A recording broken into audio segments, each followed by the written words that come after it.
Je vis les prophètes qui ne pouvaient rien pour moi.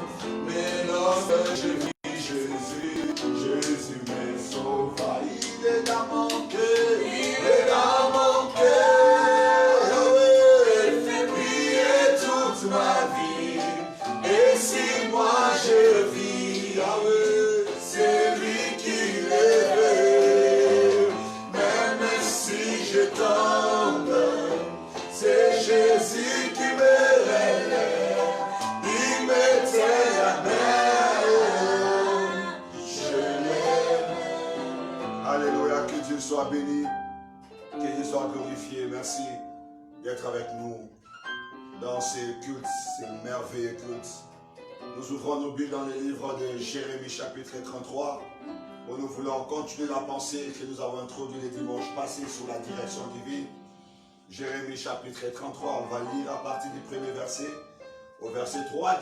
C'est parmi les textes les plus célèbres de la Bible, Jérémie 33. Nous commençons à partir du premier verset. La parole de l'Éternel fut adressée à Jérémie une seconde fois en ces mots, pendant qu'il était encore enfermé dans la cour de la prison. Notez que Jérémie était dans la cour de la prison enfermé. Mais la parole qui est parvenue à lui n'était pas enfermée. Alléluia. Ainsi parle l'Éternel qui fait ces choses. L'Éternel qui les conçoit et les exécute. Dieu se révèle comme celui qui conçoit, qui forme des projets, mais aussi comme celui qui les exécute. En d'autres termes, qui réalise, qui accomplit des choses qu'il conçoit. Lui dont le nom est éternel. Ça veut dire qu'il n'est pas limité par le temps.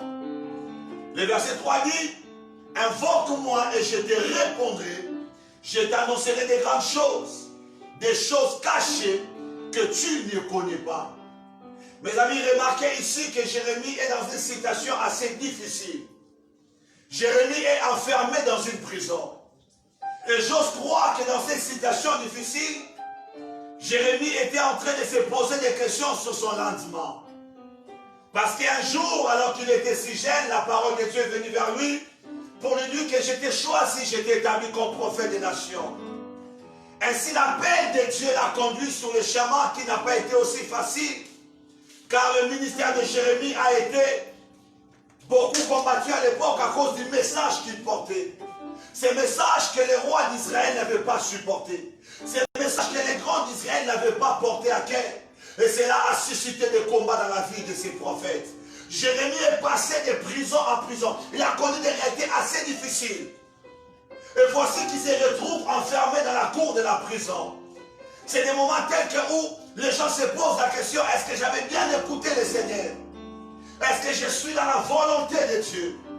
Des moments où les gens arrivent même à remettre en question leur vocation, leur appel. Ils remettent en question le message qu'ils ont reçu de la part de Dieu. Oui, mes bien-aimés, c'est des réalités qui nous arrivent à nous tous. Des fois, les chemins par lesquels nous passons arrivent à ôter la paix, arrivent à ôter l'assurance. On devient comme des personnes qui tremblent, ne sachant pas si l'avenir aboutira. On se pose des questions. Est-ce que dans cet engagement, j'aurai le couronnement? Il y a des gens, des fois, qui se retrouvent dans la peur de la vie. Et à cause de la peur de la vie, il y a des gens qui arrivent à couper les engagements. Les engagements qui auraient les amenés sur le couronnement. Il y a des gens, mes amis, à cause de la peur du lendemain, ils rebroussent chemin. Ils abandonnent alors que le couronnement n'est pas loin. Et des fois, on se pose beaucoup de questions. Comme cette personne à qui quelqu'un est venu demander la main, il se pose la question, est-ce que c'est la bonne personne? Et des fois, nous sommes comme ça, inquiétés par des retours. Et sûr que Jérémie était aussi en train de se poser des questions. Parce que Jérémie, Dieu est venu dans sa prison, Dieu est venu dans sa situation, qui permet de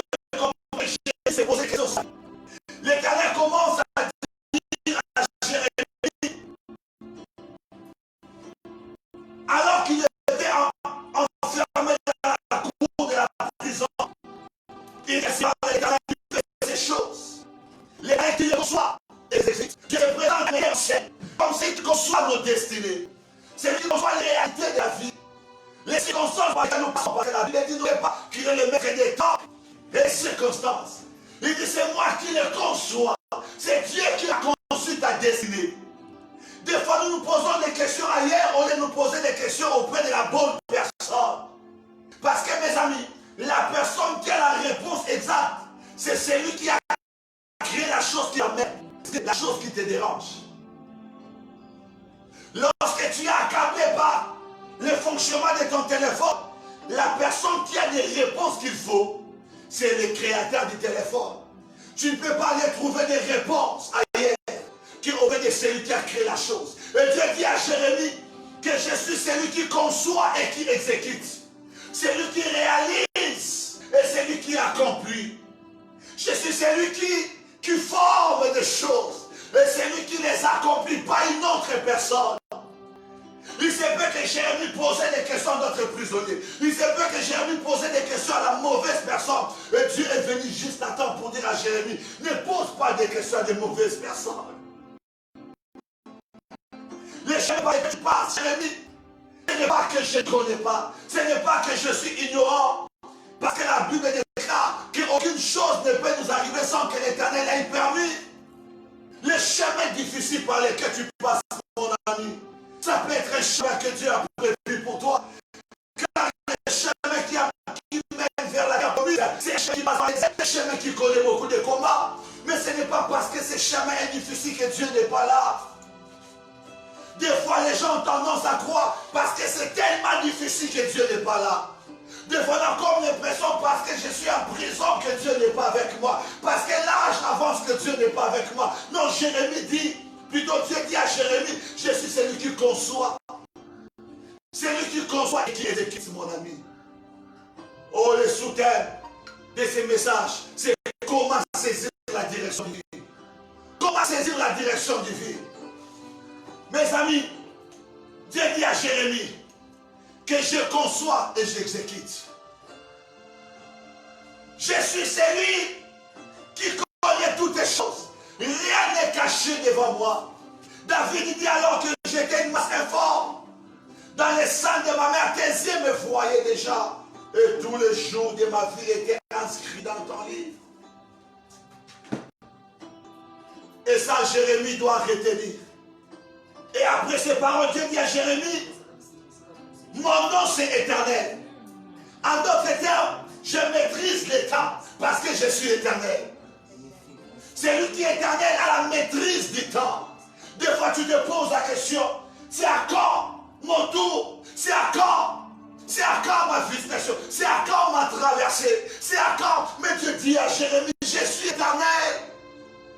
Les hommes sont limités, mais je ne suis pas limité. Ça veut dire que j'ai la capacité de t'introduire dans les temps, de t'établir dans les temps. J'ai la possibilité de te donner un couloir.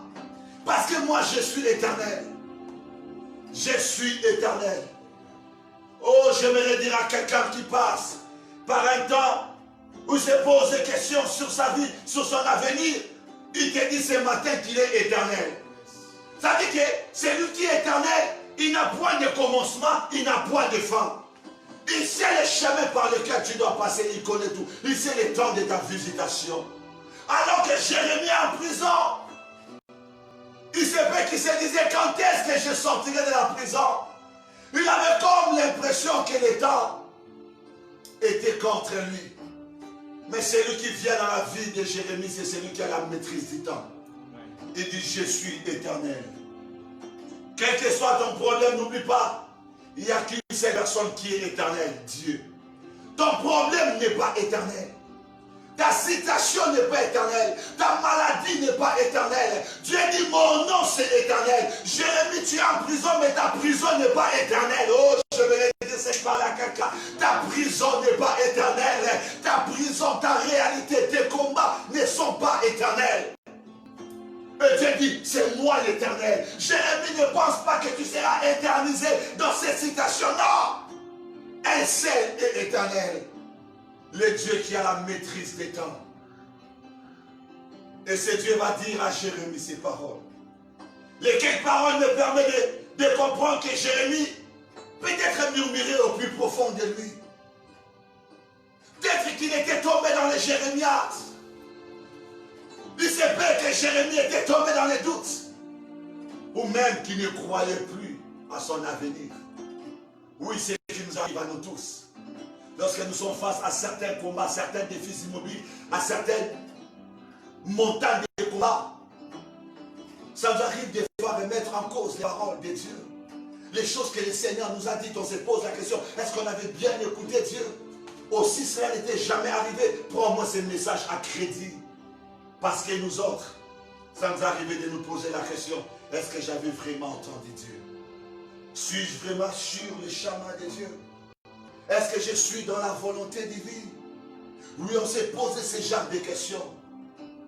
On s'est posé ce genre de questions même avant le mariage. Est-ce que je suis en train de faire le bon choix? Est-ce que je suis dans la bonne direction? Oui, on s'est posé des questions. Lorsqu'il fallait s'engager pleinement dans le ministère, est-ce que ce n'est pas un suicide dans lequel je m'engage? Plein de questions montées. Pourquoi? Il y avait la peur du lendemain.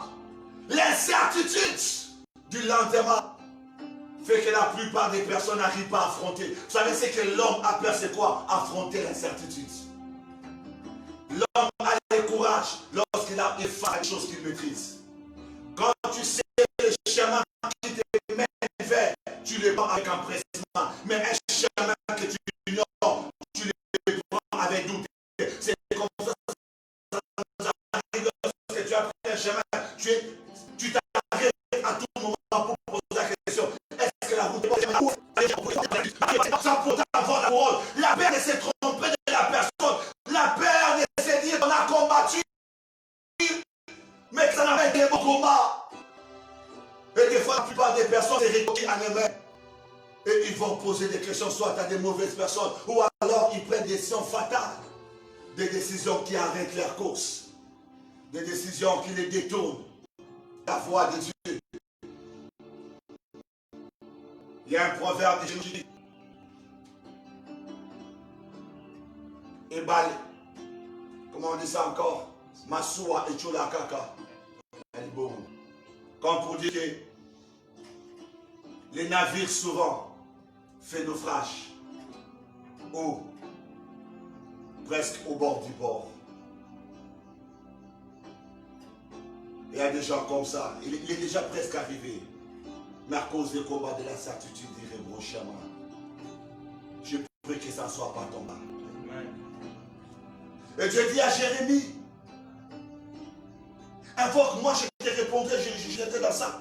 Je t'annoncerai des grandes choses, des choses cachées, que tu ne connais pas. Le problème de Jérémie, c'était quoi? Il ne connaissait pas certaines choses. Parce que l'ignorance nous amène souvent à la perdition. La Bible dit, mon peuple, mais faute de connaissance, l'ignorance nous amène à la perdition. L'ignorance nous pousse à prendre de mauvaises décisions dans la vie. Et c'est que je te révélerai des choses cachées. Ça veut dire que Jérémie s'est posé des questions. Parce que Dieu ne pouvait pas venir dans sa vie lui dire ça si Jérémie ne se posait pas des questions. Car n'oubliez pas, il était en prison. En prison, souvent c'est la logique qui monte dans la tête. La conscience fait surface. Et l'homme est face à la conscience qui lui dit, l'argent est avancé.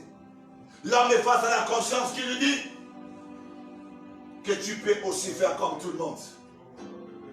Et Dieu dit à Jérémie, il y a des choses que tu ignores. Mais ce sont des grandes choses. Des grandes choses que tu ignores.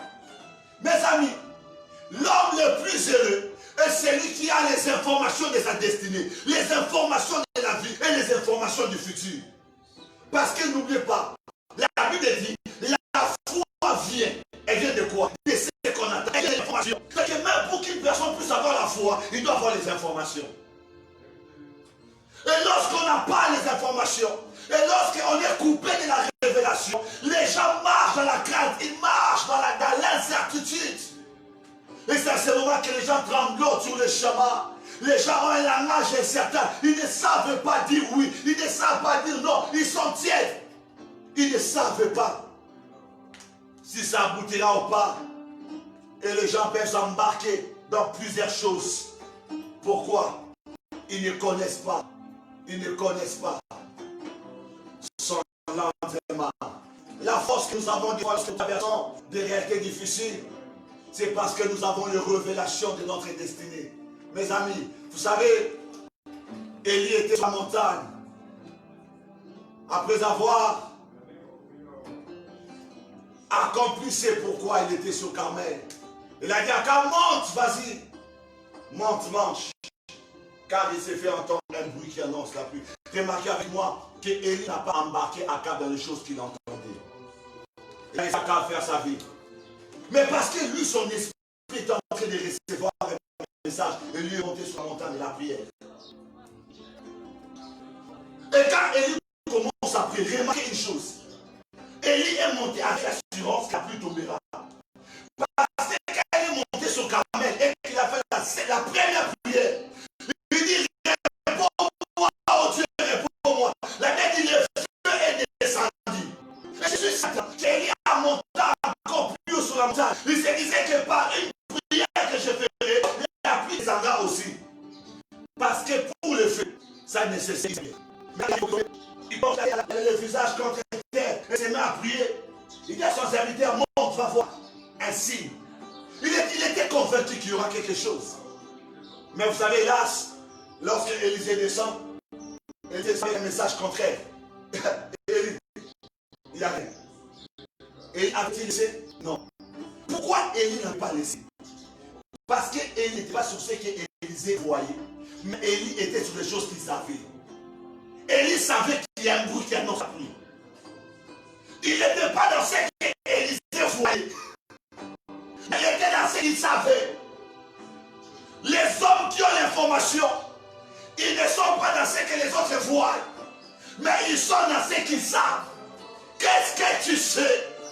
C'est la chose qui va conditionner même ton endurance, ta force, ta vision, ta conception, ton énergie, les choses que tu sais sur ta vie. C'est pourquoi Dieu dit à Jérémie, il y a des choses que tu ne connais pas, Jérémie. Si je te révèle ces choses, tu vas te rendre compte que ta prison est petite. Elle ne pourra rien contre les choses que moi je connais de ta vie.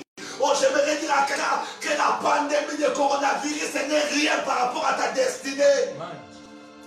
Les réalités par lesquelles tu passes n'est rien par rapport aux choses que Dieu sait de ta vie. Ton passé ne peut pas bloquer ton avenir. Oh, il y a des grandes choses que Dieu connaît. Jérémie est en prison. Vous savez, quelqu'un qui est en prison, il peut dire, hein, je suis en train de connaître les pires des événements. Mais Dieu lui dit, je t'annoncerai des grandes choses. C'est-à-dire que devant Dieu, la prison de Jérémie n'est rien. Mais avec des informations que Dieu avait. Les choses que Jérémie ne connaissait pas. Oui, mon ami, toi qui me suis, il y a des choses que tu ne connais pas aussi. Et ça te plonge dans les embarras de la vie. Nous nous trouvons comme dans un carrefour, on ne sait quel chemin prendre. Le message, c'est comment saisir la direction divine. Alors Dieu donne la clé à Jérémie. Et c'est Dieu qui amène la proposition même. Il dit, invoque-moi et je te répondrai. Invoque-moi, je te répondrai. La clé, mes amis, pour saisir la direction divine, c'est la prière. C'est la prière. Remarquez que Dieu qui connaît les grandes choses, Dieu qui vient, et Dieu qui est venu vers Jérémie à présent. Je l'ai sous. C'est Dieu qui vient en prison. C'est lui qui vient vers Jérémie. Mais Dieu ne dit pas à Jérémie des grandes choses. Il aurait dit à Jérémie directement des grandes choses qu'il connaissait. Mais Dieu dit à Jérémie, j'ai des informations sur ta vie. J'ai des informations sur ta destinée. Mais le prix après c'est quoi? La prière, puis Dieu est parti. Il n'a pas revenu. Dieu a vraiment la clé. Oh, j'ai envie de dire à Dieu, mais c'est pour ce que Dieu est arrivé. Dis-moi Jérémie. Non, Dieu n'a pas été à Jérémie pour t'aider toi et moi, parce que Dieu savait que nous allons nous retrouver dans la même situation que Jérémie. Ainsi, il a voulu répondre à des crises à venir en mettant Jérémie dans une école de formation pour lui dire les questions que tu te poses, Jérémie, des choses que tu mijotes dans ton esprit, des choses qui t'accablent, qui dérangent ton âme. Jérémie, sont des choses que tu devrais amener dans le lieu secret de la prière. En réalité, les choses qui te font pleurer doivent être tes requêtes.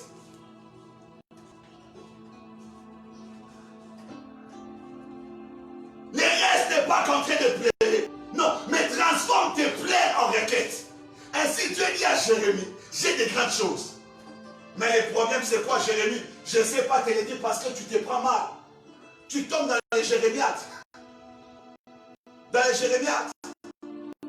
Jérémie s'est lamenté tellement au point que Dieu lui a accordé de faire un livre sur les lamentations de Jérémie.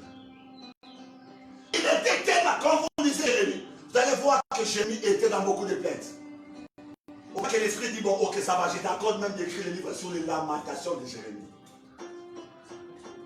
Pourquoi il y a beaucoup de lamentations? Oh, je répète encore cette phrase. Pourquoi il y a beaucoup de lamentations? Parce que les gens ne savent pas aller prier.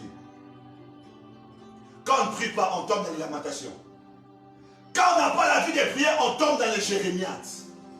La plupart des personnes se plaignent parce qu'ils ne prient pas. Vous allez voir que la prière et les jérémiates ne font pas route ensemble. Soit on prend l'un, soit on prend l'autre. Et vous savez, c'est le mot Jérémie qui a donné jérémiate. C'est à cause de ses plaintes, que même son nom est devenu une référence en matière de plaintes. Toi qui me suis, les livres de lamentation étaient déjà écrits. Il ne faudrait pas l'écrire encore de nouveau. La chose que je peux te demander, c'est d'avoir une vie de prière. Dieu dit, invoque-moi et je te répondrai. Dieu ne répond pas aux lamentations. Dieu ne répond pas aux plaintes. Mais Dieu répond aux questions. Dieu répond aux requêtes. Lorsque ça ne va pas, va auprès de Dieu. Va prier. Va prier, mon ami. Tu peux me dire, pasteur, j'ai prié, mais je n'ai pas eu l'exaucement. Écoute, Élisée avait prié et il n'y avait pas de pluie. Est-ce qu'on peut l'arrêter? Non. Pourquoi je répète encore? Élie n'était pas dans ce qu'Élisée voyait, mais Élie était dans ce qu'il savait. Était dans ce qu'il savait. Reste dans ce que tu sais de Dieu. Ce que tu sais de Dieu te permettra d'aider Élisée à voir ce qu'il n'a pas vu. Élie est resté dans ce qu'il savait. Malgré qu'Élisée ne voyait pas, il a continué à prier.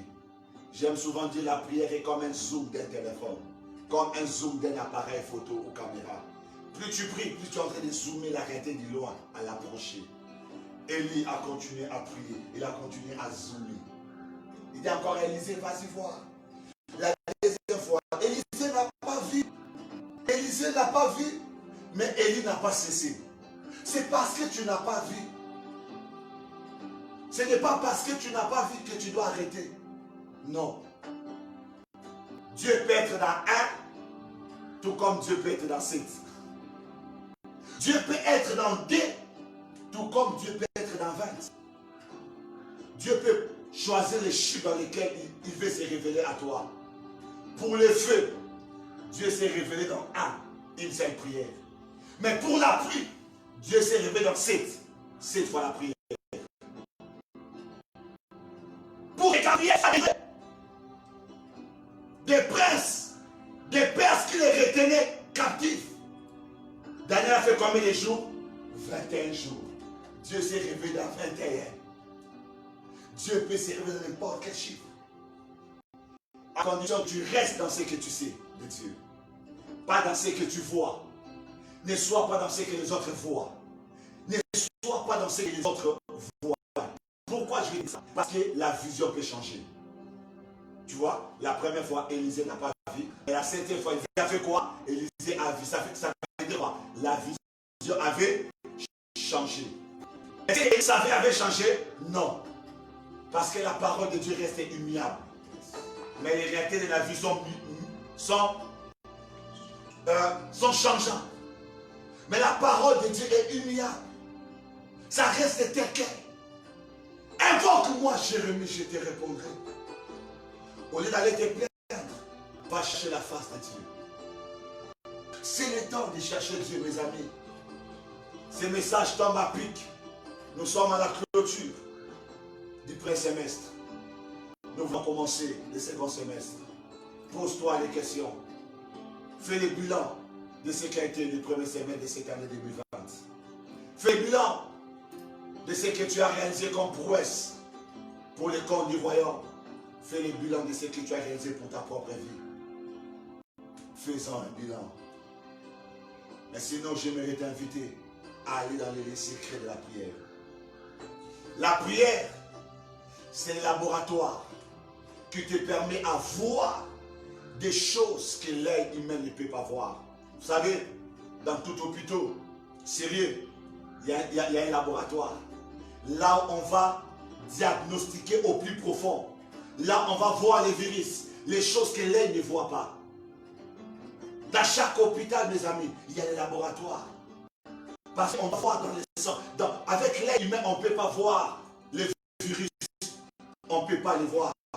Il faut des machines, il faut des laboratoires. Et vous savez, lorsque tu pries, tu opères comme un laboratoire. Tu donnes les domaines de diagnostic. Tu veux diagnostiquer ton avenir. Tu veux comprendre des choses que l'œil humain, ta sagesse humaine, que l'universel ne pourra pas t'aider à comprendre. Mon ami, va diagnostiquer ton avenir. Et si tu quittes son capital, tu dois marcher l'état. Il ne faudrait pas que la pandémie puisse confiner aussi tes victoires de cette année. Non. Je refuse que mes victoires soient confinées. Je refuse que mes exaucements soient confinés. Je refuse que mon courage soit confiné. Parce que c'est que la Bible a révélé que Jérémie était en prison. Mais la parole de Dieu n'était pas en prison. Lorsque ton regard est sur la prison, tu seras en prison. Mais lorsque ton regard est sur la parole de Dieu t'amènera au-delà de la prison. Va chercher Dieu, mon ami. La prière nous révèle des choses cachées. Et vous savez, Dieu nous établit prophètes dans le domaine dans lequel nous lui parlons. Il a dit, invoque-moi et je te répondrai. C'est comme un jet de ping-pong. Il ne peut pas voir une partie de ping-pong ou une partie de tennis si l'un ne décide pas de lancer à l'autre la balle. Et des fois, Dieu attend que tu lances la balle pour qu'il te envoie la balle. La balle que l'on envoie vers Dieu, c'est la prière. Et la balle que Dieu renvoie à l'homme, c'est l'exaucement. Et si tu veux continuer dans ce rythme d'avoir des exaucements, alors Dieu attend que tu nous renvoies des balles. Mais si tu arrêtes, à ce moment-là, l'huile aussi s'arrête. Parce qu'à Dieu, lorsque tu présentes des vases, il remplit. Quand tu t'arrêtes, il s'arrête. Dieu s'arrête avec toi là où tu veux t'arrêter avec lui. En réalité, Dieu ne veut pas s'arrêter. Il dit, mon nom est éternel. Mais souvent, c'est l'homme qui arrête Dieu. C'est l'homme qui arrête Dieu dans les Jérémias. C'est l'homme qui arrête Dieu dans le plan. Dieu dit à Jérémie, sors de ça. Ce n'est pas dans ça que moi j'étais appelé Jérémie. Ce n'est pas dans ça que j'étais établi prophète. Il y a des grandes choses que tu ignores. Mon frère et ma sœur, il y a des choses importantes de ta vie que tu ignores. Tu te regardes comme un moins que rien parce que la situation dans laquelle tu es peut t'envoyer un message. Mais j'aimerais te dire, l'homme n'est pas défini en fonction des circonstances. Non, les circonstances ne doivent pas définir ta vie. L'homme est défini en fonction de son créateur. Vous savez, un véhicule qui ne roule pas, un véhicule qu'on a placé sur les briques, à qui on a ôté le pneu, on a ôté même le moteur. Un véhicule qui sert même de doctoire, les gens viennent dormir. Ces réalités-là ne changent pas sa nature du véhicule. Il reste un véhicule, même lorsqu'il ne roule pas. Pourquoi il reste un véhicule? Parce qu'il a été créé véhicule. Les situations ne les changeront pas. Les situations par lesquelles tu passes ne te changeront pas. Parce que tu as été créé. Tu as été créé pour régner. Tu as été créé pour accomplir. Tu as été créé pour manifester la gloire de Dieu. Tu as été créé pour revenir le Seigneur. Tu as été créé pour bien des choses que ton présent te cache, mais que Dieu a des réponses. Ainsi, mes amis, la prière te permet de poser des bonnes questions à bonne personne. Parce que dans la prière, on ne parle pas à l'homme. Dans la prière, on parle à Dieu. La prière te permet de poser des bonnes questions à la bonne personne. Quand ça ne va pas, entre en prière. Même quand tu es sur la route et que tu élèves le parler à langue, tu es directement dans un laboratoire. Et là, tu peux comme un laboratoire, mon ami. Tu vas te diagnostiquer ta vie. Et tu sauras savoir ce qui se passe dans ta vie. Alors lève-toi. Lève-toi de ton corps. Toi qui es tombé si bas, lève-toi. Toi qui ne sais plus comment se relever, lève-toi. Lève-toi, lève-toi.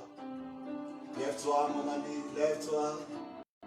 Va dans le lieu secret de la prière. Va chercher Dieu. Dieu, on le cherche. Et ceux qui cherchent Dieu le trouvent. Dieu se laisse trouver par ceux qui le cherchent. Dieu a dit à Jérémie, je ne t'ai pas empêché de me poser des questions. Invoque-moi seulement. Invoque-moi. Invoque-moi seulement. Oh, je sens la présence de Dieu, mon ami. Je sens l'Esprit de l'Éternel en action. Oui, Dieu peut te consoler à condition que tu ailles vers lui. La porte qui mène vers Dieu n'est pas fermée. C'est une porte qui est 24h/24 ouverte. Le problème, décide-toi, décide-toi, décide-toi. Décide-toi. Décide-toi. Décide-toi, mon ami, à chercher Dieu. Parce que si tu ne cherches pas Dieu, tu subiras la pression du temps. Si tu ne cherches pas Dieu, tu subiras la pression du temps. Dieu dit, moi je suis éternel, mais Jérémie, toi tu n'es pas éternel. Alors tu dois me chercher. Tu dois me chercher. Tu as envie de prier.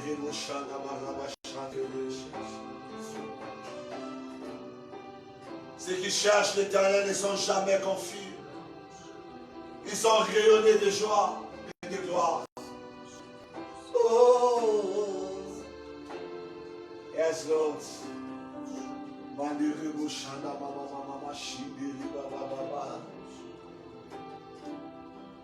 Mon esprit est surexcité de la présence de Dieu. Oh, Jésus, Jésus, Jésus.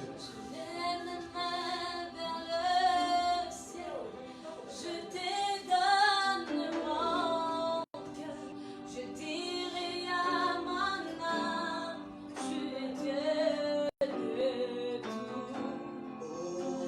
Même si le mer s'est déchaîné, tu parles et tu éclates, tu es mon repos, tu es au contrôle. C'est ça. Je lève ma main vers le ciel, Je te donne mon cœur. Je dirai à mon âme, tu es Dieu de tout. même si le mer Si le mer se déchaîne, tu parles et tu le calmes. Tu es mon repos, tu es au contrôle. oh, je lève ma main vers toi, Je lève mes mains vers le ciel, je te donne mon cœur. Je dirai à mon âme, tu es Dieu. oh,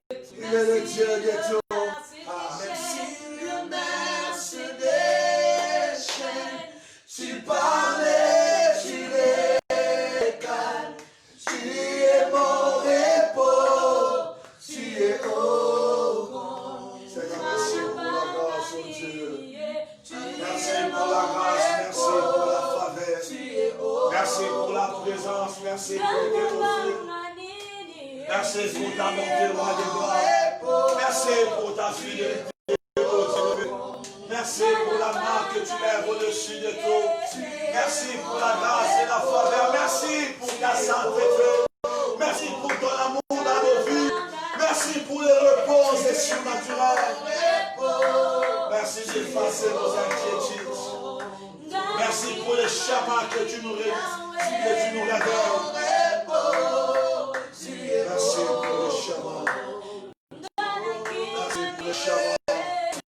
Merci pour la vie. Je prie avec mon frère et ma sœur, oh Dieu, qui passe peut-être par des temps de questionnement, des temps où il se met lui-même en doute, il se remet en question, oh Dieu. Je prie que tu l'aides dans ces moments de prière à répondre à ces questions, à parler à son esprit, à parler à son cœur, à lui révéler, oh Dieu, les choses cachées, les choses que l'œil ne voit pas, les choses qui ne sont pas montrées à l'écart de l'âme, les choses que l'oreille humaine n'a pas entendues. Aide-les, oh Dieu, aide-les, roi de gloire. Merci pour ta bonté. Merci pour ta fidélité. Merci pour ta sainteté. Merci pour la grâce. Merci pour tout Jésus. L'honneur, la louange, la magnificence te revient.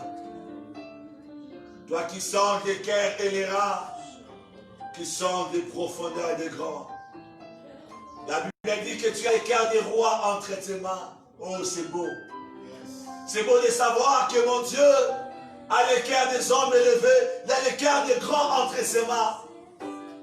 Et il me dit qu'il a le cœur de ces gens, non pas pour jouer, mais pour les incliner afin de qu'ils veulent. À notre terme, Dieu est capable, mon ami, d'incliner le cœur de ces personnes. Les gens que tu vois de loin sont entre les mains de Dieu. La meilleure manière de rencontrer ces personnes, c'est lorsque tu t'engages à prendre la direction de la main de Dieu. Si Dieu a le cœur des hommes entre ses mains, et si Dieu dit qu'il te porte dans sa main, en d'autres termes, Dieu te dit dans sa présence, tu peux entrer dans la présence des grands. Il peut réduire l'écart qui te sépare de ces hommes, de ces personnes. Alors mon ami, ne reste pas loin, avance-toi de Dieu. Il est tellement merveilleux. Il est tellement merveilleux. Je ne cesserai pas. Quelles que soient les réalités autour desquelles je me trouve, quel que soit l'environnement dans lequel je suis, la vérité, c'est laquelle je ne cesserai pas de le chercher. Lui seul maîtrise les ténèbres aboutissant de ma destinée. Est-ce que la paix de Dieu, la grâce de notre Seigneur Jésus, la communion du Saint-Esprit, mon ami, soit avec vous. Ainsi, j'aimerais prier avec vous pour les mois de juillet qui commencent aussi pour ces derniers semestres de l'année, enfin que le Dieu de grâce, celui qui a l'œil ouvert 24 heures sur 24, qui voit même dans les ténèbres, qui voit même dans les lieux obscurs. David a dit, rien n'est caché devant lui. Même les ténèbres n'est pas ténèbres devant lui. Au plus profond des eaux, il voit. Il n'y a pas un endroit où sa main ne peut arriver. Il manifeste sa gloire même dans la prison.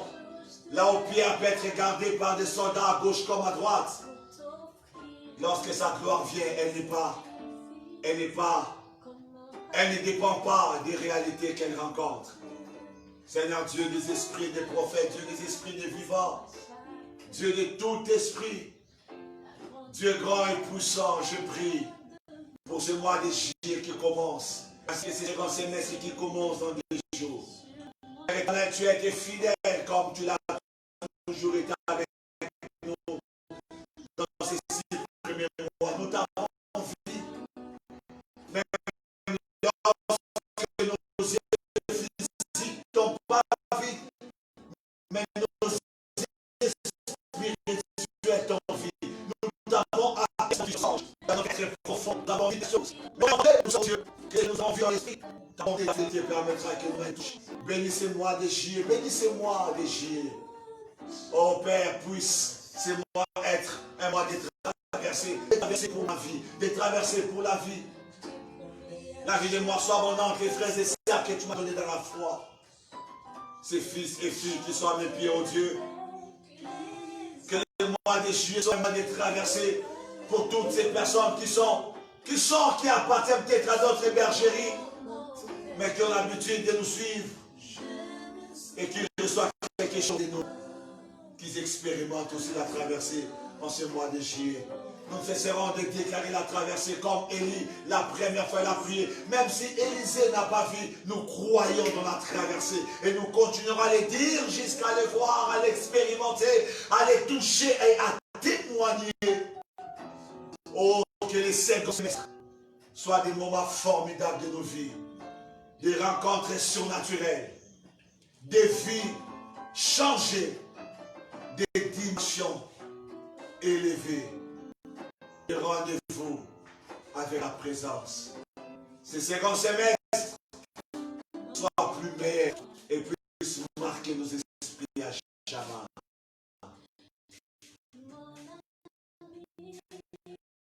Sois béni au nom de Jésus.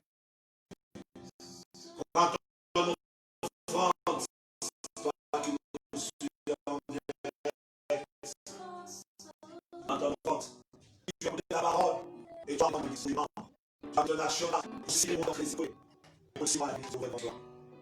Tu amènes ta dîme dans ton église, afin de recevoir la bénédiction de ton pasteur et de ce que Dieu a accompli dans l'alliance de cette église. Mais moi, j'ai été à la prière en action de grâce à Dieu. Tiens, allez, on va prier.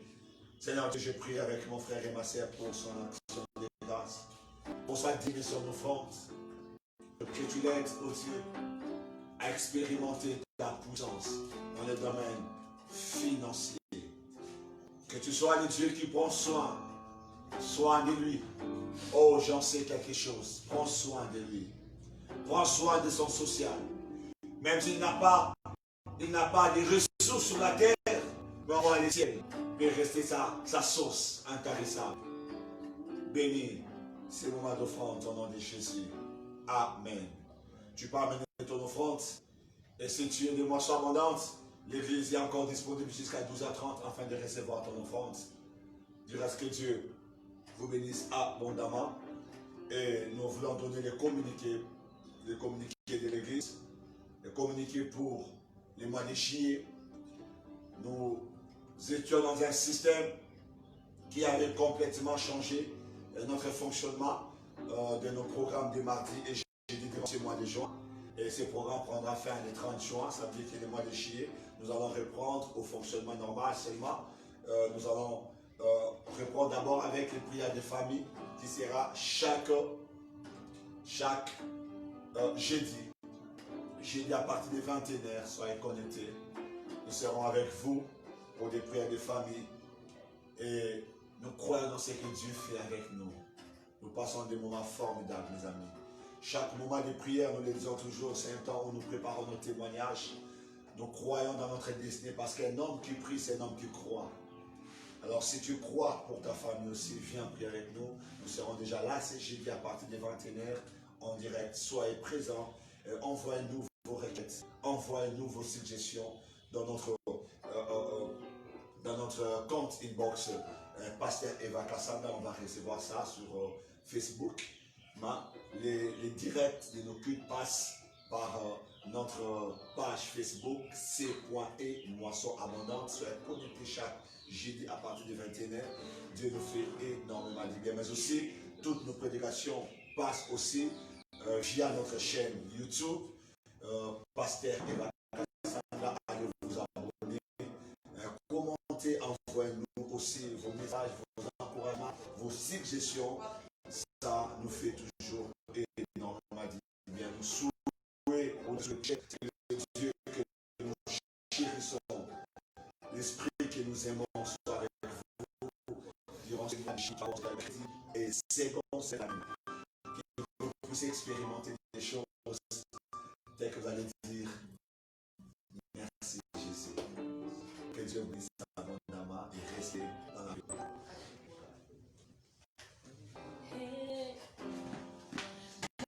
Meilleur ami, mon ami de tous les temps, toujours prêt à m'aider. Yahweh, mon meilleur